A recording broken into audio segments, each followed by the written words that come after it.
বিসমিল্লাহির রহমানির রহিম। সকল প্রশংসা মহান সৃষ্টিকর্তা। মঞ্চে উপস্থিত প্রধান অতিথি, সকল শ্রদ্ধা শিক্ষক ও আমার সামনে উপস্থিত সকল শিক্ষার্থী, আমাদের পক্ষ থেকে আন্তরিক সালাম ও শুভেচ্ছা। অত্যন্ত দুঃখ ও ভাবক্লান্তের মন দিয়ে বলতে হচ্ছে আজ আমাদের বিদায় অনুষ্ঠান। যদিও আমরা মনে করি এটা একটা বিদায় অনুষ্ঠানই কথা শুধুমাত্র, কারণ মন থেকে বিদায় নেওয়া হয়তো কখনো সম্ভব না। অনেক দিন ধরে আমরা এই প্রতিষ্ঠানে পড়াশোনা করেছি এবং এই প্রতিষ্ঠানে সকল শিক্ষক শিক্ষাবিন্দু আমাদের বিভিন্ন বিষয় অত্যন্ত দক্ষতার সাথে পড়িয়েছেন, তা আমাদের মনে থাকবেন সবসময়।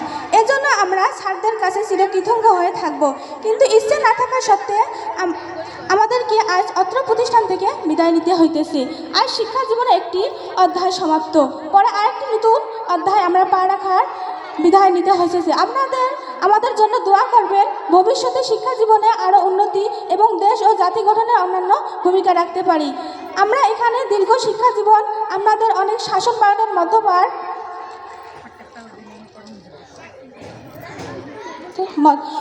করে এসেছি।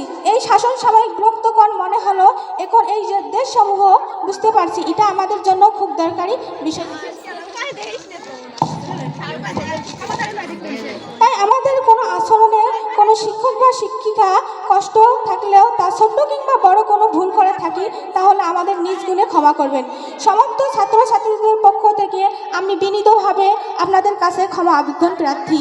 যাই হোক, বিদায় মুহূর্তে আর কিছু বলতে চাই না। এই প্রতিষ্ঠান এবং প্রতিষ্ঠানের সকল শিক্ষক শিক্ষাবিন্দু উজ্জ্বল ভবিষ্যৎ দীর্ঘায়ু কামনা করি। আমাদের স্নেহের ছোট ভাই ও বোনেরার প্রতি আপ্রান্ত ভালোবাসা। তোমরা শিক্ষকদের কথা শুনবেন এবং পালন করবেন, এই আমি আমার বক্তব্য শেষ করছি। বিদায়ী ছাত্রী মোসাম্মদ শিউলি আক্তার। ধন্যবাদ সবাইকে।